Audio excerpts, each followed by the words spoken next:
welcome to Hero with 1,000 Potions, a gaming podcast where two 30-something gamers examine the storytelling and gameplay of popular and niche RPGs. It's like a book club with inns that you restore your health at. This is Season 1, and we're talking about Xenoblade Chronicles Definitive Edition, released on the Nintendo Switch in 2020. My name is Tyler, and I am joined by my friend Nate. We invite you to join us on this adventure by playing Xenoblade alongside these episodes, in which we will scrutinize and appreciate Xenoblade chapter by chapter. This episode, we're getting into Chapter 3. Nate, how are you doing tonight? I'm doing good.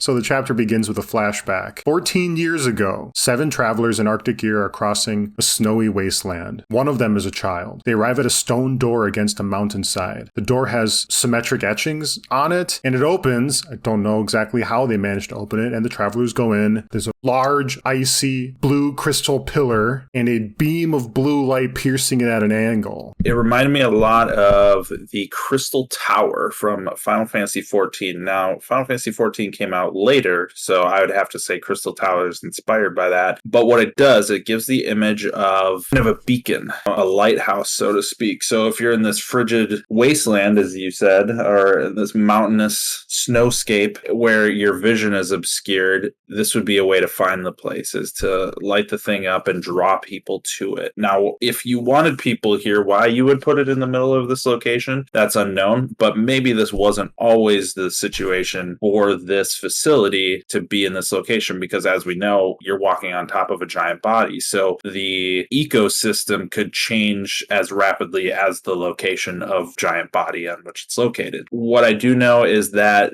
a beam shooting outwards could mean two things. Either energy is being collected here or being sent out. We don't know. There isn't any indication of which is which, but I'm leaning towards this place collects energy. We see inside an item that has a blue glow around it. So my idea is this might be like a charging station of some kind. I don't know what we're looking at here. It's such a dramatic environmental contrast from the first few chapters of this game we've been playing. Rolling grassy fields, a sci-fi colony over a lake, more of a typical cave environment, and then we have this snowy wasteland. Regardless, there's a time skip, and then that stone door with the etchings opens again, and it's Dixon. He's in Arctic gear as well, and he's still wearing that silly bandana under his fur parka hood. There's probably going to be a long backstory of how he got the bandana. It was his father's or wife's or something, and it was the last wish that he wear it to remember them. That's how anime goes. Whenever there's a clothing item that's distinct, we have to get a backstory for it. That's pretty good. Can I come up with one on the fly? It is his brother's wedding cummerbund,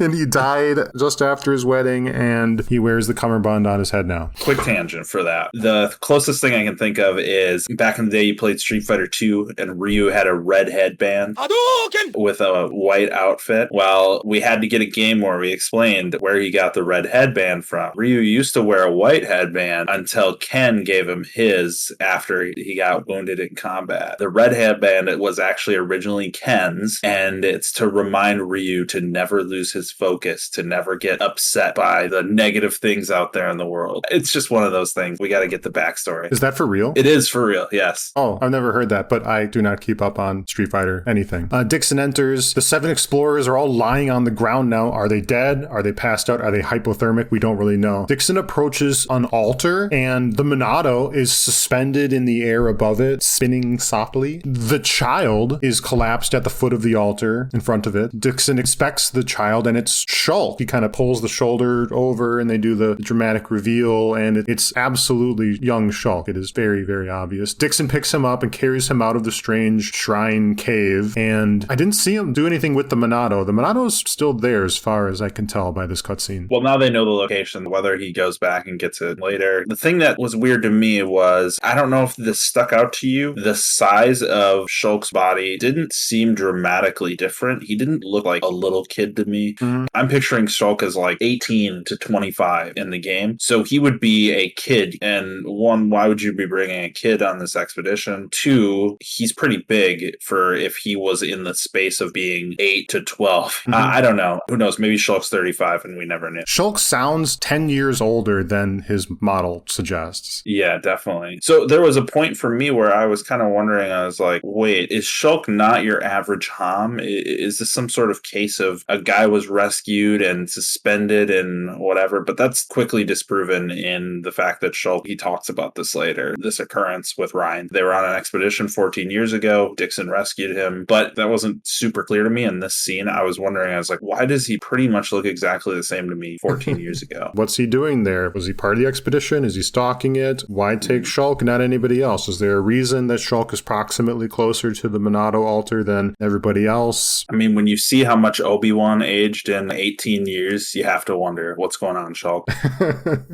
All right, so next scene, we are back to the present day. Boys are going to head to Colony 6 to see if the people from Colony 6 spotted where the Mechon went. So one thing that's mentioned in the course of this is Colony 6 is the only other colony with Homs left on it. So are Homs going extinct? I don't have an answer to that yet, but that seems pretty harrowing to say everyone we've met is 50% of all people, potentially. Unless Colony 6 is huge. They're going to go to the Bionis' knee on the way. We're setting off on our adventure. Oh, wait, no. We're going to go back into town. There are lots of quests, and everything mostly looks fine back in town. There isn't really a day of mourning. Still lots of shops operating, vegetables and weapons to sell, quests to do. There is one woman who told me she can't sleep because of the horrors she saw. But as I'm going through this town, I'm getting a sense of there is a little bit deeper of a quest system. Earlier, when we were talking about the quests, I said they were very shallow to me, where we're getting a little bit more flavor and depth to the quest now. I found a quest where we're now familiar with the feature that the Monado has of giving Shulk a glimpse into the future. Well, there were side quests where Shulk saw a man, Giorgio, if I'm saying that right. He saw him working himself into a collapse. And then Shulk is prompted to intervene and say, can I help you? Because I don't want this to happen. Giorgio in this vision is on the ground asking for Paula. So the second instance of this is Shulk sees a man named Leopold being squeezed for money by a loan shark. Mm-hmm. And that prompts a whole other quest where we find out that the loan shark is borrowing this man money and then asking for it back way too quickly and at exorbitant rates. But also the reason this man doesn't have money is there is a woman who is taking all the money from him, who is working for the loan shark. Innocent little Sylviane that we did a quest for back when we started the game is apparently, I don't know what her business is. I don't want to make any judgment calls, but the kind of money that this guy is spending on her, I don't know what's going on. Something untoward is happening here. These quests are pretty deep and they have an impact on how the affinity system progresses. I can choose whether to spill the beans to Leopold or I can confront the loan shark, King Squeeze. A lot of interesting things going on here, and I'm taking back my previous criticism of the side quest system back in town. Yeah, some of them are getting better and some of them are kind of the same, but I'm also pleased to see them kind of going in a more narrative-driven, or I should say consequential direction. To just be involved in the world a little bit more than there's monsters out there we need you to fight. Can you go fight them? And it's like, we have soldiers here. Why are you asking us to do that? It goes into situations where because of Shulk's unique position to see visions of things, he's really the only one that can solve this problem. The old lady wouldn't be running up to Shulk asking to do that when she could ask literally anyone to do it. It's Shulk kind of being prompted to intervene on his own. I like that. Mm-hmm. There is a side quest where Ryan mentions that if things get tough for the guy at the top of the hill, he can just run away by jumping off the cliff into the lake below. And I think you had a discussion about how you were really intrigued by just at the very top of the mountain jumping off the cliff into the lake. It's now canon that Ryan has done that,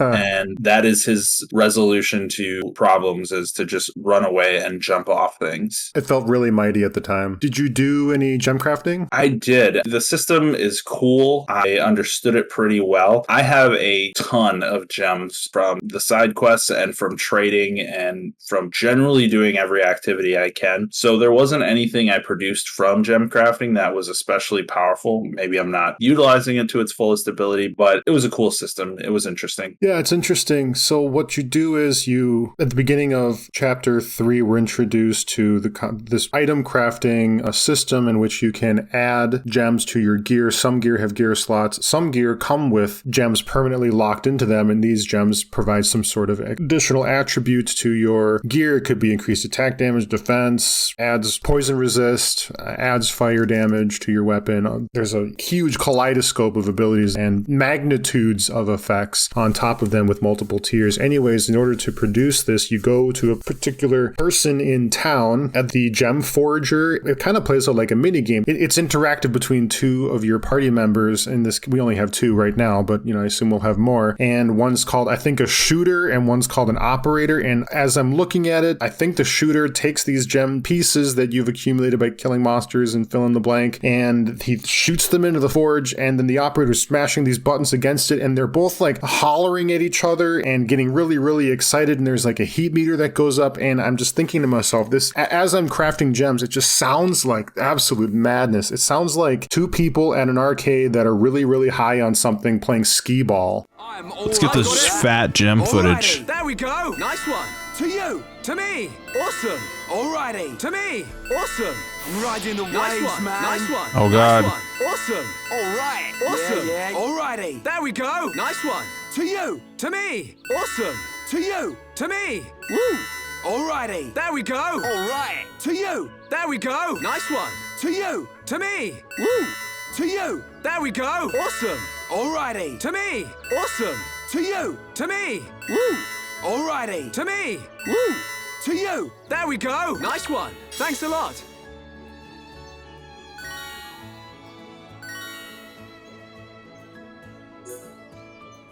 I personally love it. I love any game that tries to make the process of crafting or getting items or whatever you're doing, whatever activity you're in, I want it to be immersive. If I'm crafting something, I want to go to a table, have them putting pieces together, grinding materials, lighting up a forge, picking up a piece of steel and dipping it into a kiln. I personally have been dissatisfied whenever a game wants me to craft something or do an activity and they just kind of stand there and rub their hands together for a few seconds and then voila, it's in your inventory. That's unsatisfying to me. Now, the inverse of that this game kind of doesn't do immersively for me is when you're running around the field and you're picking up plants and things and it's just a glowing ball. It's like, let me bend down and pick up some materials or mine something from a piece of rock. So it does spectacularly in the crafting section of making me feel like, yeah, I made that. And then in other areas, it leaves me kind of feeling unsatisfied. Is there anything else you wanted to talk about in Colony 9? Yes. So the field music,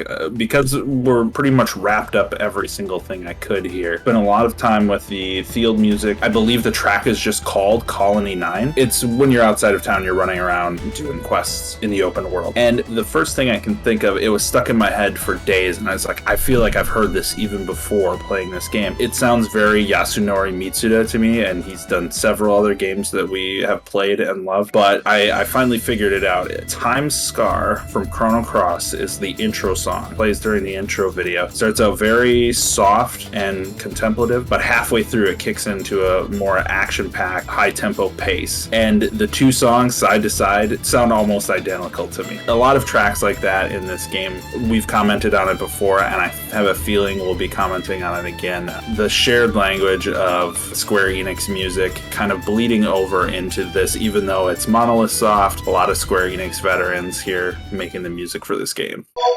So after we've done all of our shopping and questing and gem forging in Colony 9, we carry on to Tephra Cave because Tephra Cave connects us to the Bionis Knee, which is, let's say, the halfway point in between Colony 9 and Colony 6. When we're back in Tephra Cave, not much has changed in the beginning. There's still that elite that blocks the way, but I'm feeling strong enough now to just take it down with just Ryan myself, and I do. It's a armored caterpillar type. He's kind of big, but he's not too much of a problem. Farther back in the cave, it is populated by some Homs now, from some militiamen, and a locked door that we passed the first time we were in Tephra Cave at the end of chapter 1. That door is open now, and we can continue farther into the cave. The cave has multiple levels, and our in-game map shows us that there's much more to the cave than we might have originally thought in chapter 1. And so we're exploring it. There's more monsters. There's more bunnets, the bunnies with the fists in their tails and the clubs and such. such that they have. There's more bats, there's little lizards on the ground. Well, the bunnets with the weapons, they've got much more menacing weapons now. Before they're just like planks of wood, and now they're pieces of steel with jagged edges. I forget what it was, but there's a swarm of spiders with a big spider as a side quest. And as soon as I killed them with an AoE hit, and then I was just looking at like 12 treasure chests I had to open, and I was like, it's more work to loot them than it is to actually kill them. There's some quests in here from these militiamen that we can use. Some of them take us back outside into the upper reaches of Colony 9, looking down the lake, gorgeous views down there. But I don't remember very much about them. These quests weren't very consequential to me personally. No, about the only one was there's a guard captain who's gunning for I don't know if it's Colonel Waluigi's job she's gunning for now, or just a promotion in general. She's all the way back at the soldier base in Colony 9. She sends you into the cave to take care of monsters. A little bit of jumping back and forth. Thankfully, we have teleport. She's got quests here, and she says how she's really going to be ripe for that promotion now that you've helped her out. That's about the only thing where maybe we're moving a ball down the field by doing these, but the rest of it's just your typical chores list.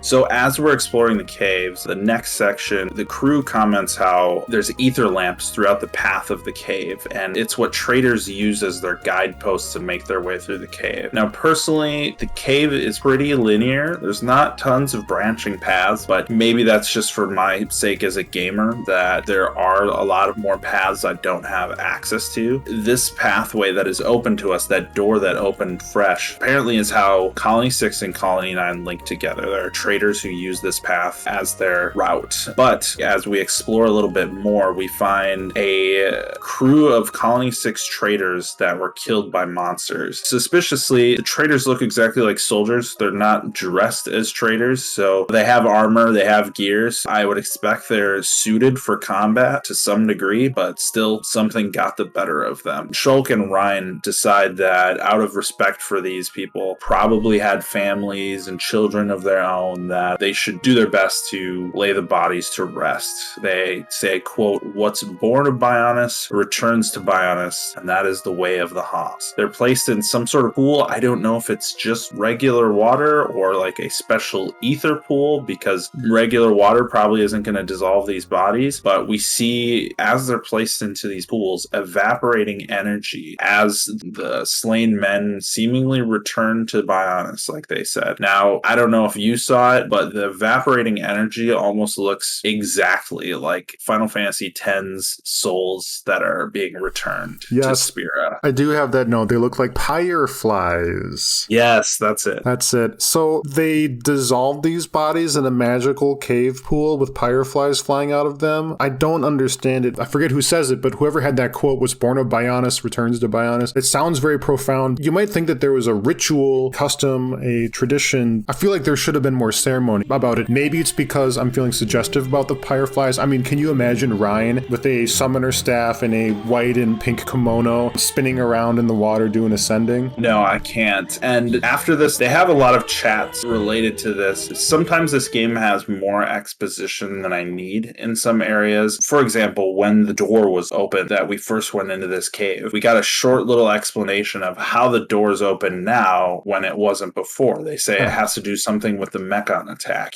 But in every other game, you walk by doors that have red lights and then suddenly later they have green lights. We don't really need to know why. It's the next stage of the game. This game likes to stop you and tell you why every little detail is the way it is. It reminds me of, I remember these moments a little bit in Xenogears where it's like, I didn't really need that. Or Xenosaga, which is way worse in that department. So when we're sitting talking about the traders, the guys make a point to like talk about how they had families, kids, all this stuff, kind of waxing on about the slain traders, and it doesn't really go anywhere and it doesn't add anything. Walking up to a pile of corpses, I know nothing about them and I just heard about traders 5 seconds ago, and then after the fact trying to deepen my connection or caring to them just kind of falls flat for me. So this sequence, it's more so the best thing I got out of it was teaching me a little bit of HOM custom, but when they keep kind of going on and trying to make me feel deeper feelings about it, I'm just not there. I wondered if it was just priming priming the next story beat. So we retire these bodies, and then Ryan and Shulk resolve to camp out and nap in the middle of the cave. They build a campfire. They recognize that, oh my goodness, well, there might be stronger enemies in this cave than we suspect. We're going to need our energy for that. Time to go to bed right now. And so what they do is they build a campfire in the cave. There's not much oxygen in like enclosed environments like caves, and so you may not want to be burning it off by combusting a bunch of wood. I don't know where you got the wood, but they got wood. They're building a fire in the cave floor next to the sparkling blue ether pool. They're watching one another in shifts because of these alleged stronger monsters that killed these traders. Personally, if I thought that there were monsters here, I would probably not decide to go to bed right away. I would say, let's get out of here as fast as possible. Let's complete the journey with the most constrained amount of time that enemies have to kill us. They don't do that because we need to have another conversation. As they're having this campfire scene, Shulk and Ryan muse over the purpose of the attack. They're not really convinced that it was all about just eating Homs. And Ryan supposes he knows why the Monado picked Shulk. He says, you are a survivor of the expedition team. Ryan knows this. And he says, Dixon told him. Shulk acknowledges it. We are referencing the cutscene that we saw in the beginning of the chapter here. Now we're talking about it. Ryan knows the story and Shulk does too. Yeah, there's a couple things in this conversation that stuck out to me too. Like you mentioned, there's a specific quote of, they say, it's hard to believe living things are just sources of energy for machines. That's what they've been told is the reason for the attacks, but there is a mild level of skepticism among them. Is this really why this war just keeps going on? That's all there is to it. And then there's a quote from Ryan, I believe, that happens before we get into the talk about the expedition. He says, just because the Monado showed you the future doesn't mean you can do anything about it. So we're setting up that there's nothing you can really do about it. You can't blame yourself for not being able to change circumstances of what you're shown. Now, there's a little bit of narrative disconnect here because I did those side quests where I was shown the future and I absolutely changed it. The outcome of that is people's lives were better for it. They may have wanted to have withheld those side quests until after this scene, the sequence of scenes, but I know as a player that Ryan's not completely in the right with this quote of his. It's also interesting to me that everybody knows about the expedition. The townspeople at large must seemingly know. They knew of the Monado on their way there. They already knew what it was because it was called the Monado Expedition. I don't know if that was given to it posthumously, but it seems the way in which it was phrased, they knew they were searching for the Monado. They weren't just randomly looking at runes and like, oh shit, what's this? The legendary sword that can cut down the Mechon was known by these people and they were in search for this specific thing, from what I'm to take away from that explanation. The Monado is supposedly the legendary sword that Bionis used to kill Mechonis. I don't know how that works on a Titan to Homs sort of scale, but they're saying that they're one and the same. I think I misheard Shulk as he was explaining this because I have this written down here. I want to work out in secret. And he doesn't say that. He doesn't want to work out in secret. He's saying he wants to work out its secret. And it's not that I mistyped it. I misheard it. I really thought he said, I want to work out in secret. I want to work out its secret.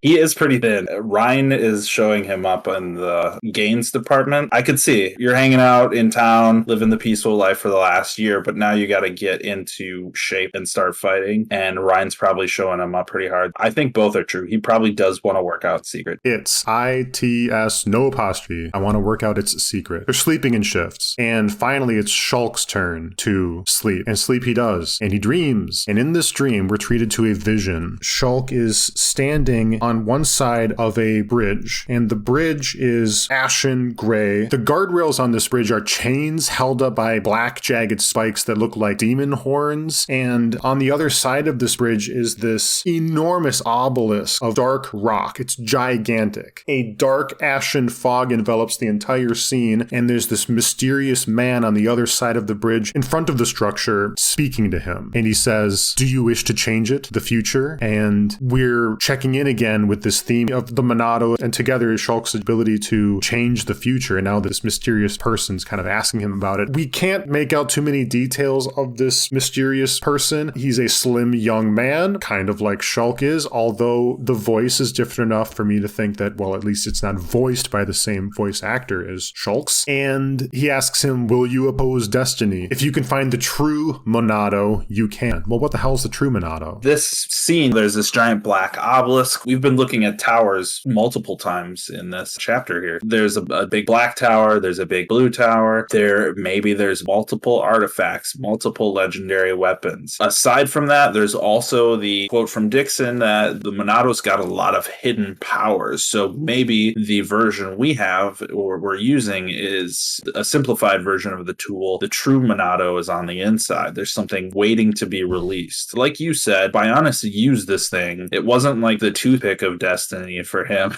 or even smaller. That thing is tiny. It's like a speck of dust to him in comparison to the size of his body. So there's got to be some other element of what makes this thing special. And we've seen that its capabilities have expanded. Dunban used it in some capacity, but its capabilities are growing. So maybe the true Monado is the same thing, but with all of its abilities unlocked, working synergistically. Also, you're saying there's this theme of challenging destiny. If our last chapter the theme was faces, we were talking about faces nonstop. Everybody was dwelling on a machine having a face. This chapter is hitting us hard with changing the future, challenging fate. So you can't change it. You can't do anything about it. Don't blame yourself, blah, blah, blah. The side quests, the visions, the man himself saying, do you want to change it? So I feel like that's the point of this chapter to get across is our purpose as a player, as a main character, is to do what others can't, look at the future and say, no, that's not the way I want it. I want it to be this way instead. The Monado has so many powers. It's got this power, it's got that power, it's got emerging powers, it's got more powers we don't know about yet. It can affect the future. It has an actualized form that we're just learning about. If a Mary Sue were a sword, the Monado would be it. It's going to have a setting for every problem. It's the, what is that, Swiss Army knife of video game weapons? I guess so. There's one thing Ryan says too. He postulates that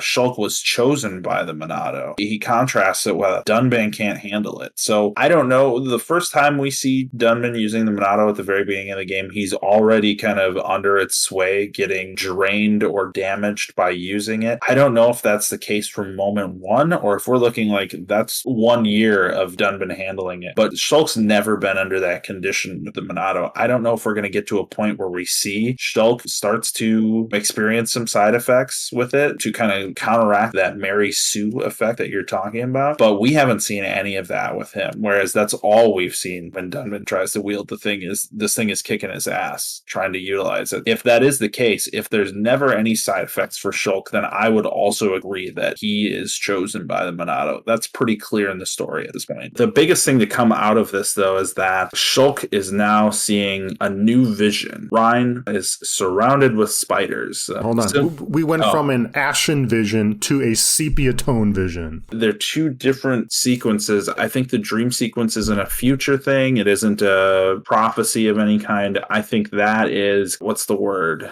Astral projection kind of situation. Sure. So that one could be happening live. That man, whoever he is, could be somewhere out there in that moment saying, oh, okay, Shulk's asleep. I can talk to him now. Who knows? I have no idea. But yes, the visions are different. The sepia vision that we're about to have with Ryan surrounded by spiders, this is more in line with the same similar visions of Shulk watching the future unfold for him. The one he saw with Fiora, the one in the side quest, we're seeing a vision that is seemingly, from every piece we can put together, this is going to happen in the near future. And at the end of it, we have a large spider, probably the mother of all the tiny little spiders. It is colossal. Yeah, it's about 10 times the size of our heroes, if not more. What are spider legs, blades called? I don't know that I'd call it a claw, but... Like its mouth parts? No, the leg, the little tip that is the sharp object at the end of a spider's leg. I don't know that I've ever logistically known what that is, so I'm just going to call it a claw. The claw of the spider impales Ryan through the chest, seemingly a killing blow in this vision. Not another one. Yeah, we talk about some of the scenes with maybe exposition we didn't need. This one breaks the rules or commits the sin of repetition repetitiousness. I think we see this scene 3 times, maybe 4, and they're really hitting home that this is going to happen. I think it loses its impact. They show it too many times for me to believe that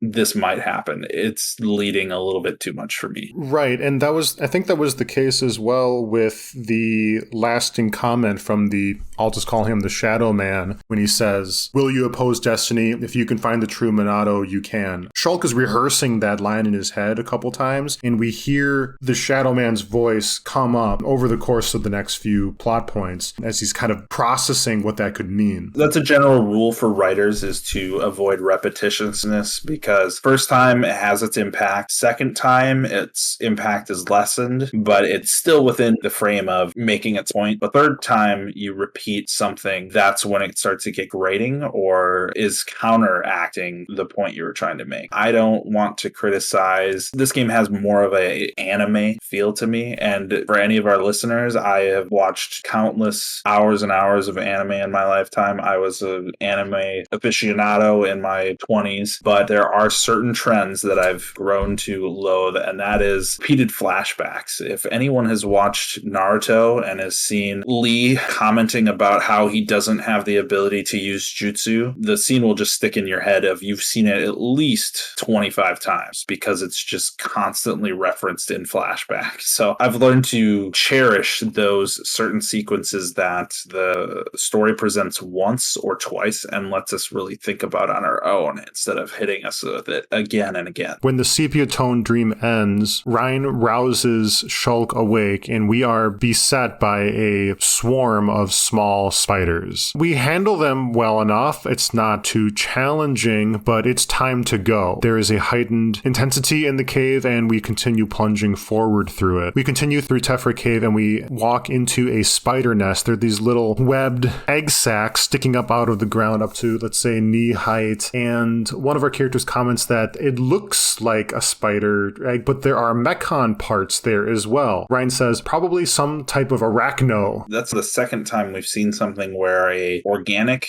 being has some sort of mechon part attached to it. At the very beginning of the game, there was a bug thing that typically would use rocks as shells, or I would imagine it as a defense mechanism, but had mechon parts or machine parts it was using as its shell instead, and we're really interested in killing it and acquiring those machine parts for use back at the colony. There's some degree of maybe the game setting something up here of nature or Bionis' organic systems integrating loose mechon technology, loose mechon parts, and when you think about it, we've got mechon that are eating humans using organic beings for energy, but we've now got a couple instances where we have organics using mechon parts in some way, or just having them integrated in a way we don't understand, but that is specifically mentioned to us. Something to think about. Following that, Ryan gets webbed, like completely encased in webs, and is hoisted through a hole in the ceiling of the room we're in right now. With Ryan webbed and out of commission, this premonition of Shulk's is coming true, and so the music tempo accelerates to a heightened level, and we're racing through the cave now. The cave opens up into this large watery cove. It's kind of Maradon-like, if you remember classic WoW.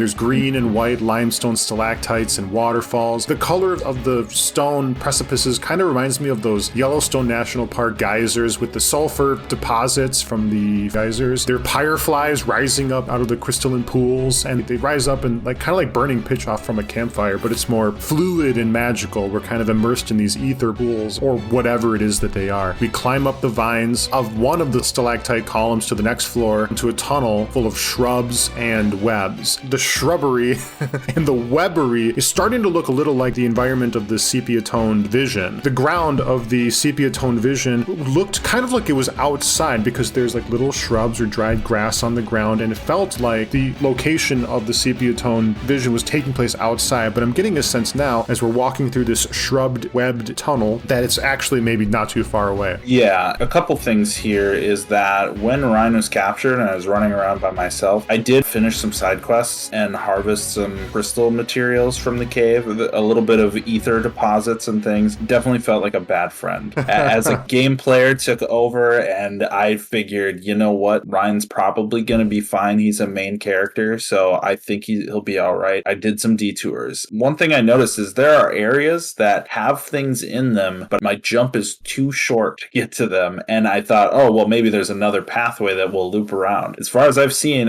like 2 or 3 of these now where I'm expecting a high jump or double jump later in the game because I couldn't get to these areas. So anyway, that was just a small side point. Now, as you said, we're in this new area. We are at the Arachno Queen's nest. We are in this fight with the Arachno Queen. The Monado unlocks a new ability to create a hexagonal shield bubble. It's a pretty neat sequence of events. Ryan races into the mouth of the giant arachnid from Shulk's vision. Shulk screams at him. The Monado's kanji glows yellow. Usually it's blue, or maybe it's red sometimes. And that shield is like in the shape of several golden plates that completely envelops Ryan. This is very familiar to lots of RPG players. A protect spell for Final Fantasy players. A lot of other RPGs use it as well, and they use the motif of a hexagonal bubble that surrounds a party member. With that, the Monado unlocks this ability. Shulk casts it and saves Ryan and changes fate. Now, this is actually a battle mechanic too, as we get into the battle with the Arachno Queen, where the UI will warn you of a potentially devastating attack coming down the line. It'll give you a countdown, and it'll give you the opportunity to change destiny by casting a signature Monado ability to negate that devastating attack. In this case, the shield that we saw in the cutscene is now a battle ability the Monado has unlocked. One thing about this fight with a boss, I mostly understood everything that's going on, but at this point, I have a feeling that the UI for combat, to me personally, is getting a little over-designed, to use a word I heard online. Sometimes there's just too much going on. It turns into visual noise to me. This is me as my job as a UX designer in real life, so there's things like that I think about at times, like how could I dial back some of these other elements? I'm going to introduce a new element that's flashing onto the screen of, holy shit, your guy's going to die, you have to cast this, and there's just stuff flashing, glowing, screaming for your attention at all angles. Maybe other people that don't suffer from some of the attention disorders I have don't see it as much of a problem, but that's how I was feeling a little bit in this fight. Was a lot of things having a lot of design to them sometimes works against it. Some people like over design, some people like the hype element of things just going nuts on the screen. So to each their own, I guess. Given that the player can take advantage of the new fate changing ability, the fight was fairly straightforward. It is very cinematic. The Arachno Queen is enormous. It's pretty thrilling to take her down. I remember that we had to assist fellow teammates. Let's say you got knocked down, you had to walk up to, let's say if you're playing Shulk, you had to walk over to Ryan, who was prone on the ground, and help him back up, or else he was stunned or take extra damage or couldn't really help himself otherwise. Beyond those two mechanics, it was again fairly straightforward, but then again, we're probably pretty over leveled and nicely geared as well. Yeah, it was a fun fight. I felt appropriate level of danger for a boss battle, and I felt engaged in it, so kudos. I'm noticing that we're tying in gameplay mechanic with these boss battles, because with Metal Face, we had to learn how to use Monado arts on top of our topple combos, and against the Arachno Queen, we had to play around with this new protect ability, and so I think in the future, we're going to lock more skills, we're going to apply them in more boss battles, which I'm interested in seeing how that plays out. I really like learning abilities with an interactive element to kind of teach it to me as I'm playing. It feels great. It's, again, like I was talking about the gem crafting earlier, it's immersive. It gives me a sense of this is specifically how the character learned how to do this. When Shulk realizes he can change the future, he kind of has an epiphany and a moment of catharsis in that he can actually do something about the visions. Now, again, we already learned that doing the side quest. A funny little quote from Ryan to me was that Fiora would have liked it too. I'm pretty sure she would have thought it was great to not die.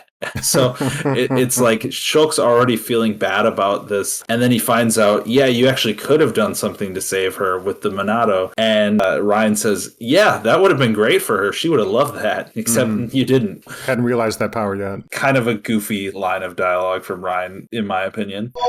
We emerge out of Tephra Cave immediately after this fight, and we're treated to another grassy plain, akin to the fields outside of Colony 9. And we look up, and the camera zooms, is like a drone shot, zooming upwards into the atmosphere, panning out wider and wider and wider until we get to see that we are on the Bionis knee, and we can see the superstructure of the world, let's say, itself. We can see an enormous blade cutting across from one titan to the other. Bionis is looking very verdant in this age. There's lots of greenery. There's long drapes of vines coming off of it. Shulk and Ryan take a moment to appreciate this vision, and Ryan says something like, man, I never get used to this sight. And then we kind of glance out over the ocean past this line of clouds, and we see these menacing red electric glows in the distance. That's Mechonis. We get this sense that over there is Mordor. It's in the distance. We can see the mountains smoking yonder. We can see it from here. Couldn't see it from Colony 9, but we can see it from here. I think that's the stark vision for them, is maybe they haven't had this perspective before. The mountains obscure it because it's not like a typical planet where you can just kind of look up and the higher you go, you can see more stuff. You can't even see Mechonis from Colony 9, but here it's plain as day. The vision of it, like you said, the scale is done really well with the sword and everything. And as a painter, I see Mechonis being obscured by an appropriate level of atmospheric blending. Like you pointed out, you just see the red eyes and a silhouette. There isn't any sense of detail or beauty to this figure. We've commented on Mechon's design, and generally they look pretty menacing too, but there is a sense of design and beauty to them. Here we have this haunting shadow. You remember the vision of Ganon when you die in Zelda 2. It's just a black silhouette with piercing eyes. It's very iconic what they're doing here to show this looming figure. That's what's on the box of the game as well. Yes, that's right. Hovering above the green grass sea field that the Monado is sliced into. After Ryan and Shulk have appreciated the scale of the world that we're on, the camera cuts to this red overlay. It's kind of like Terminator vision. We're getting a sense that we're looking through a computer screen. And then the camera cuts again, and a small, let's call it a drone scout type Mechon is spying on the two. I think Star Wars has predisposed me to always calling these droids in modern day, now that we have the drones we have now where everybody's got one. That's probably what I should call them, but they're still droids to me. The small aerial droid is watching us, observing us, taking in our exploits. This has been a fairly, aside from the spiders that had Mechon parts, this has been a fairly Mechon-free chapter up to this point. The little Mechon flies away, and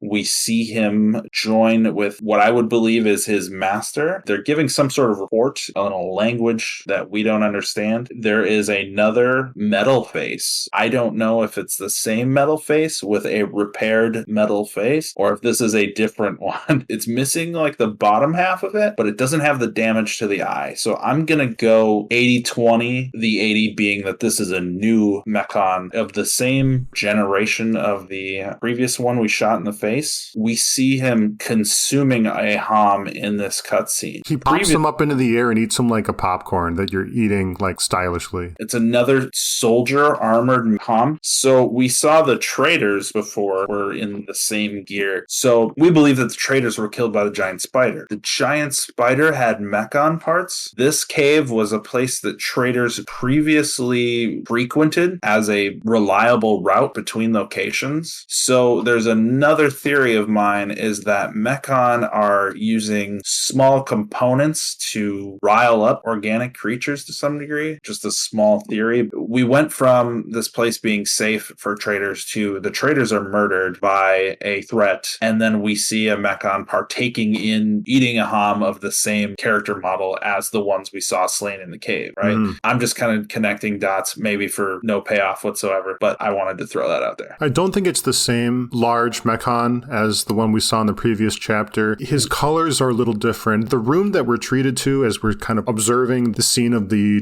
drone ratting us out to the larger boss man, it's almost completely black except for these glowing green pillars of light. The enormous Mechon is listening, of course, to this space drone, and he's black and he's shiny with green energy. He has those little rivets in his plated armor, have surging red lines of energy, kind of like Metal-Face did in the previous chapter. And I also noticed in a shot that this large mechon had that glowing thorax like Metal-Face did as well. And he has a face. The last part of the chapter here is that he reveals another face. It's emotionless. It doesn't change shape. None of our antagonists say anything in this game so far. I don't know why I'm hung up on that. They've got faces. It's important they have faces, but they don't speak. That's generally what you want to do in your first act of anything. Is your enemy needs to just be this easily hateable, threatening presence that you can't be compelled to care about at all. So we're going to talk about the Matrix again. The agents, you just start off with them being total jerks, no connection to them whatsoever. And it isn't until kind of the final act of the movie that you get Agent Smith kind of opening up about his ethos and what motivates him. I'll cite the game Gears of War, kind of a weird reference, but you spend the whole first game just killing aliens. They're just big, grunty, disgusting balls of clay. They're gross, and you have no problem killing them. But as the series progresses, you learn that there's kind of a history of experimentation, exploitation on this world to where, okay, well, now I still hate these guys and want to murder the hell out of them, but I'm getting a sense of maybe this world belonged to them at one point, and maybe I should show some empathy for them, and maybe humans are the ones that suck. But you always start that first act out just a threat that you can't be bothered to care about. And like you said, we don't have any dialogue from these mechon, and I think I'm okay with that. I don't need a reason to know what their motivations are just yet. With Fiora's death, I have the clear North Star of what I want to do.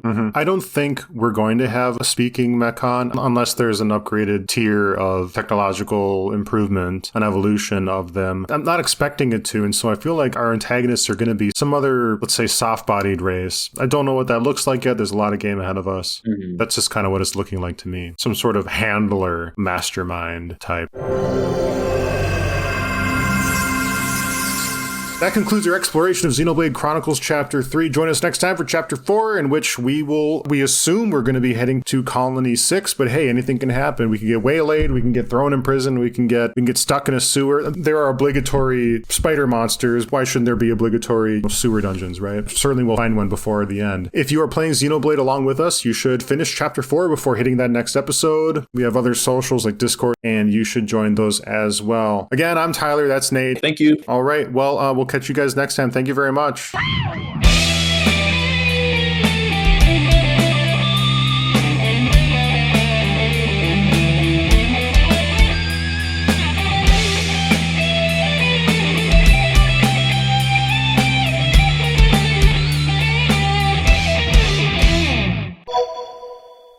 doing it live. I understood that reference. It's like a book club with... I don't have a thing prepared for this. I need to do that over. I welcome a music major to come in and tell me I'm completely wrong and I don't know what I'm talking about. Modado. Modnado? Modnado. That's better. It's an all-new Modnado. I want to work out its secret.